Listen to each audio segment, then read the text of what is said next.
Dicho esto, vamos a recibir con un fuerte aplauso a Francisco Javier Garrido, que está aquí muy cerca. Adelante, por favor, Francisco. Bienvenido. Muchas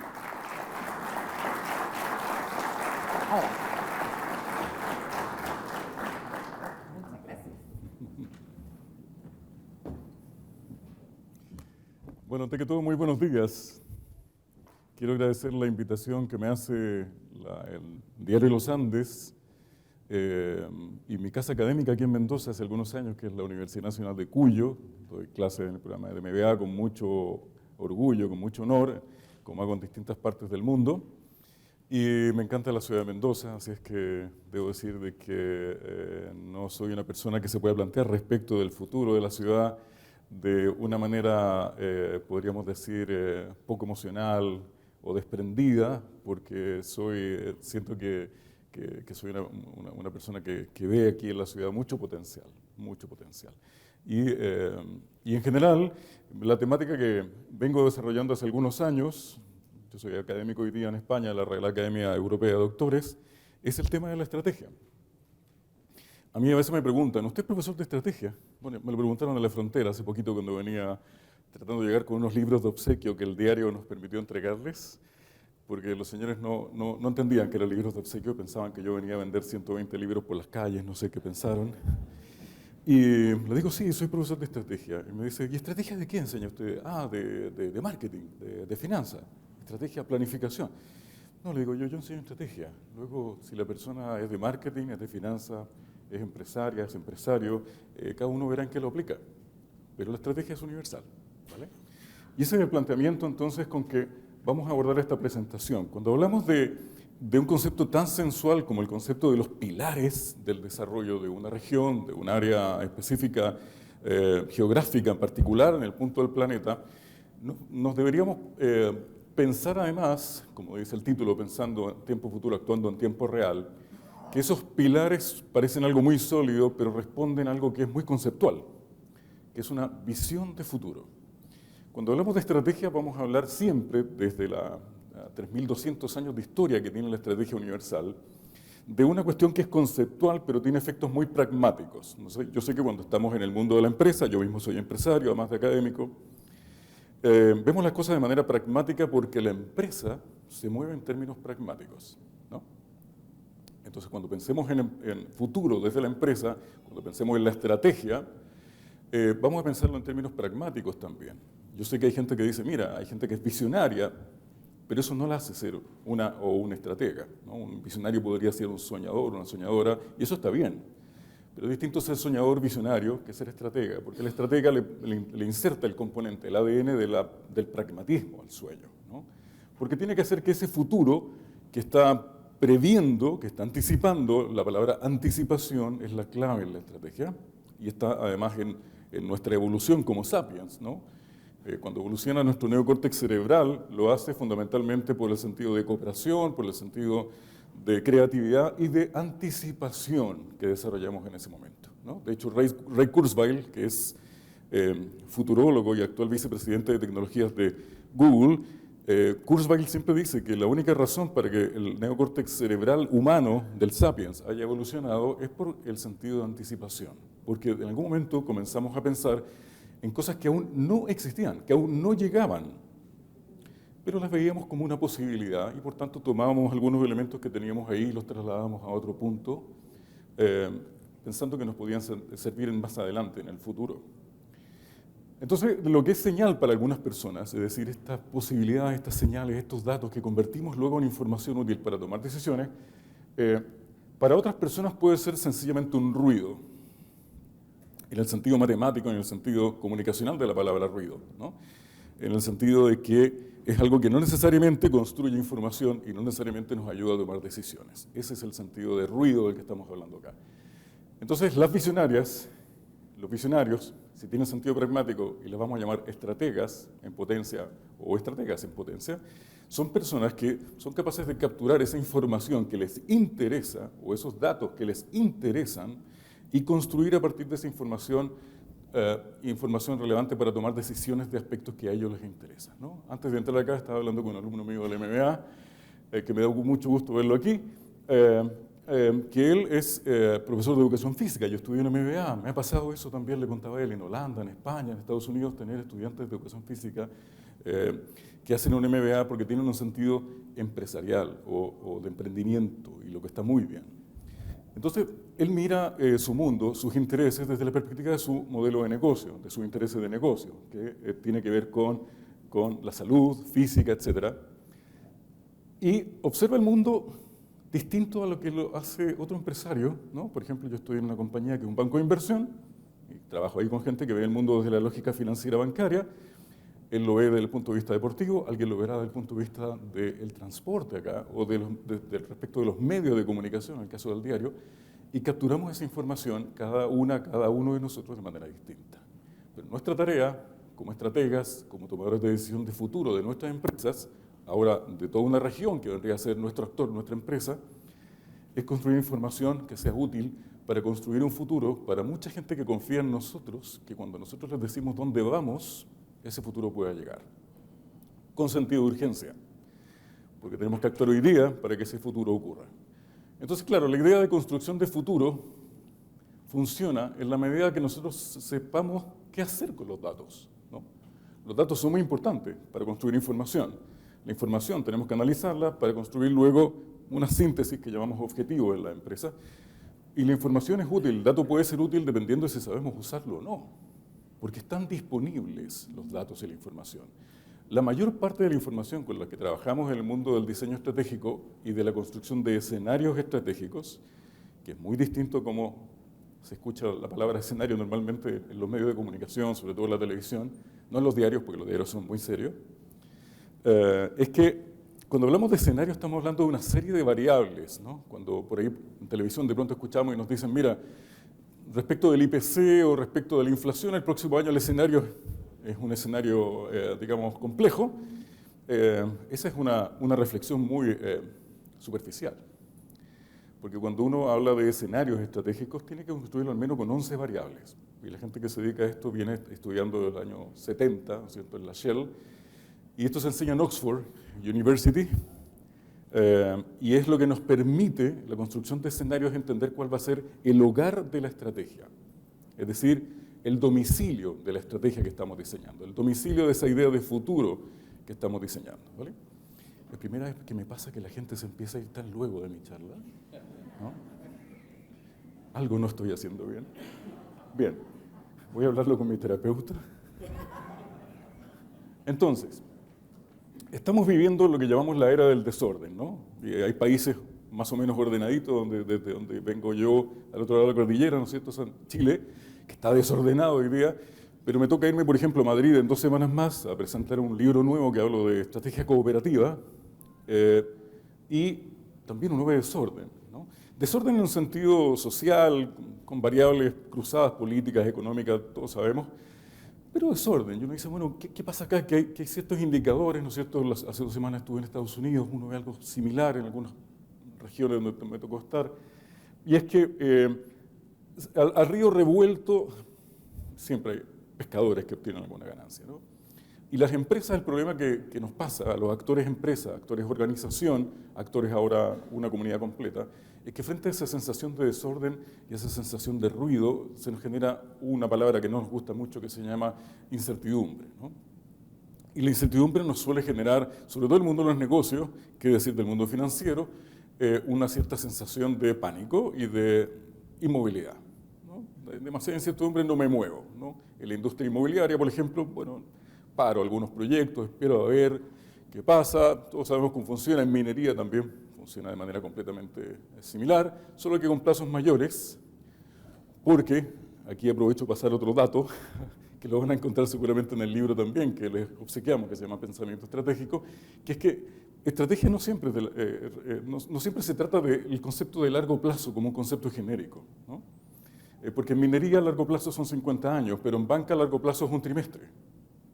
Entonces, largo plazo, mediano plazo, corto plazo, en estrategia, depende de la industria, ¿ya? Y en la era del desorden, entonces, los plazos son muy variables, Pero nosotros tenemos una tarea importante cuando nos dedicamos al área de negocios, a una empresa, a pensar en los pilares de desarrollo futuro de una región, que es anticipar las posibles disrupciones, anticipar lo que está ocurriendo con las tendencias y cómo eso va a afectar a nuestra organización, a nuestra región en este caso, en un futuro. En el caso del gobierno de Cataluña, por ejemplo, que me ha tocado trabajar con el gobierno catalán, ellos, digamos que hace 50 o 60 años, 70 quizás, anticiparon algo que también hizo en Estados Unidos una comuna, un ayuntamiento que se llama Sunnyvale, que es que había que crear regiones, lugares que fueran amables para personas de la tercera edad.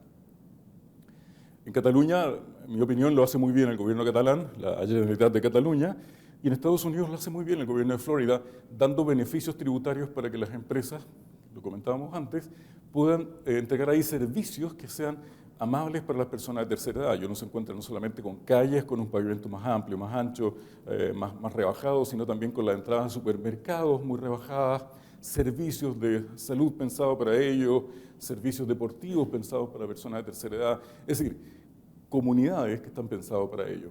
Y cuando uno piensa en esto, en el caso de Florida, por ejemplo, en los Cayos de Florida, ellos lo que buscan atraer a las personas que se jubilan de todo el norte de Estados Unidos en general. Entonces no lo piensa uno para su comuna, ¿no? Si uno lo pensara desde aquí, por ejemplo, desde Cuyo, ¿de verdad? Me quedan solo 4 minutos. No te puedo creer. Es que el tiempo es tan relativo, ya decía Einstein, ¿ya? Y yo estaba empezando recién. Bueno, voy a cerrar la idea. Entonces, si uno estuviera aquí en Luján, por ejemplo, de Cuyo, y pensando una industria particular, dígale que no estoy, por favor. Tendríamos que pensar en que nuestros potenciales futuros clientes, que son los potenciales clientes actuales y futuros de tercera edad, por ejemplo, podrían venir incluso del otro lado de la cordillera, porque podría ser un lugar muy favorable como condición, como ecosistema, quiero decir, ¿no? Entonces, claro, cuando uno se plantea esto tiene que mirarlo de una cierta altura, mirar lo que yo tiendo a llamar el big picture, la gran imagen, y pensar desde dónde uno va a explorar nuevas opciones y dónde uno va a capturar esas opciones y esas confianzas de estas futuras y futuros stakeholders, de estas futuras y futuros personas que uno va a traer hacia la región en este caso, y desarrollar la confianza e invertir en esa confianza en el momento presente para que en el futuro se vaya consolidando este sueño. Por ejemplo, solamente estoy haciendo una reflexión aquí teórica, si quisiéramos ser un polo regional que trajera, por ejemplo, una de las industrias de tercera edad, por ejemplo, de vivienda de tercera edad y de comodidad de tercera edad, para toda la región latinoamericana, que parte en Miami hoy día, ¿no? Entonces, Latinoamérica entera, no solamente una región. Y eso entonces implica, claro, plantearse los polos, pero hacer primero, y aquí voy a resumir las 47 slides que me quedaban, ¿vale? Plantearse el análisis de escenario. Lo primero, conocer las condiciones políticas, sociales, tecnológicas, ambientales, culturales, religiosas, tributarias que existen y cómo se van a mover esas tendencias en el tiempo, ir más allá de la coyuntura y ir más allá del episodio, que es parte del análisis, construir información que sea útil y favorable para los objetivos estratégicos que nos estamos planteando, hacer un análisis luego de esas condiciones, luego ponernos creativas y creativos con esas condiciones, que es una parte muy importante de la estrategia del desarrollo creativo, de donde nace la innovación, por ejemplo. Sintetizar luego eso en objetivos y finalmente comunicarlo, porque lo que no se comunica no existe. Y la estrategia tiene que ser comunicada apropiadamente a quienes corresponda. Entonces, con esta sencilla secuencia de 5 pasos, no soy mucho de dar así como los 5 tips de hacer cosas, por eso prefiero escribir un libro para ampliarme un poquito más en la idea. Creo que se puede ir construyendo una idea de futuro, y lo que es muy importante, porque de toda la vida, en el diseño estratégico y el pensamiento estratégico, que nace primero en China, ¿no es cierto?, de la mano del maestro Tai Kung, que es más o menos unos 780 años anterior a Sun Tzu, se decía que la tarea de los líderes, decíamos en esa época, diríamos las y los líderes, es anticipar el futuro y preparar a las personas que nos acompañan para vivir ese futuro en tiempo real. Porque lo que sabemos es que el futuro se hace, El futuro se hace.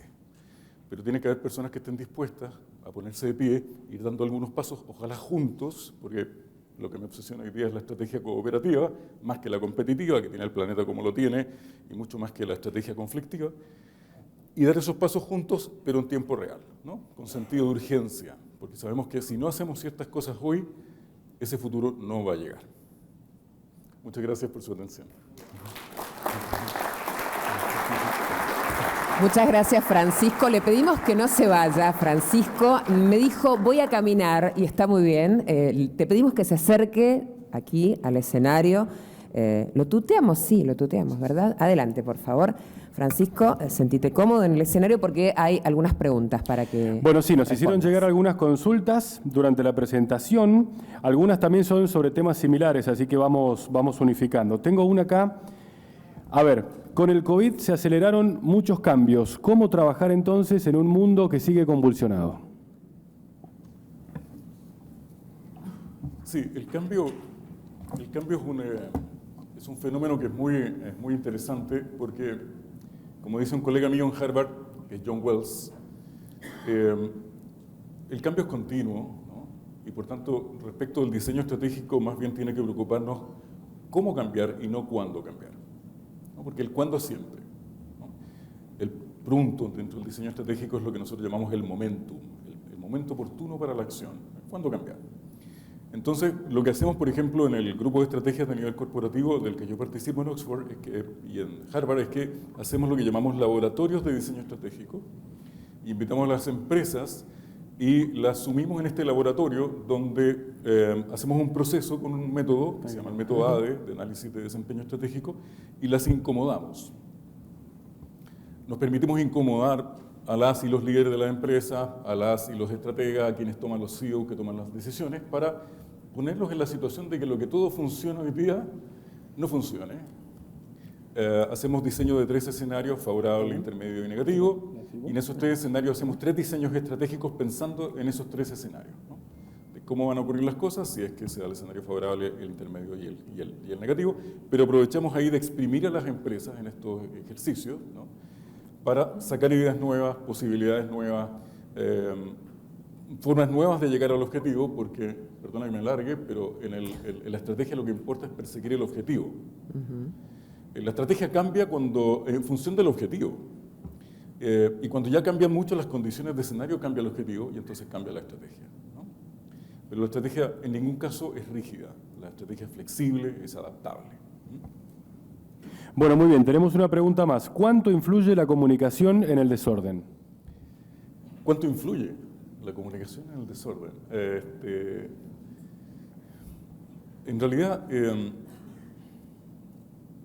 la información, la teoría matemática de Shannon y Weaver, que es de la década del 30 de los Estados Unidos, que eran de la Universidad de Michigan State y yo, la información tiene un componente de ruido, ¿no? Y en tiempos como los actuales sabemos que a nivel de redes, por ejemplo, una manera de generar incertidumbre es que no haya información ni comunicación. Y otra manera de generar incertidumbre es una superabundancia de datos, una superabundancia de información. Entonces hay 2 maneras de generar incertidumbre: o que le quites la información o que lo satures. La saturación de canal le llamaba, de hecho, Shannon y Weaver. Entonces la comunicación en sí no es el problema, ¿no? En mi opinión, humilde opinión, el problema en sí es la superabundancia de datos, superabundancia de información. Y ahí me hago de una frase de Yuval Noah Harari, de un libro que él tiene que se llama 21 lecciones para el siglo XXI. No recomiendo el libro, pero sí la primera página, del capítulo 1. Y su primera frase es todo el libro, en mi opinión, que es que él dice, en los tiempos actuales, lo que tiene mucho valor no es tener mucha información. La información no es el problema como era para McLuhan en la década en el siglo XX, ¿no? Antes decíamos, hay que tener mucha información para bajar la incertidumbre. Lo que dice Harari, y yo concuerdo, que es que antes la información era poder. Hoy día la claridad es poder. Porque tenemos demasiada información de pronto en el ecosistema comunicativo, hay mucha saturación tóxica de información y la mayor parte de las personas no quiere darse el trabajo de hacer el análisis, prefiere que alguien haga la síntesis por ellos y le entregan las decisiones de su vida a un alguien, que podría ser incluso un bot o un algoritmo, y viven felices así, digamos, con una síntesis que no es propia. Pero desde las universidades en general, desde los medios de comunicación, sabemos que seguramente la tarea es ayudar a las personas a desarrollar su propio pensamiento crítico, y la claridad es poder. Muy bien. Muy bien. Ahora sí, renovamos el aplauso para Francisco Javier Garrido. Lo despedimos de esta manera. Muchas gracias. Muchas gracias. Muchas gracias.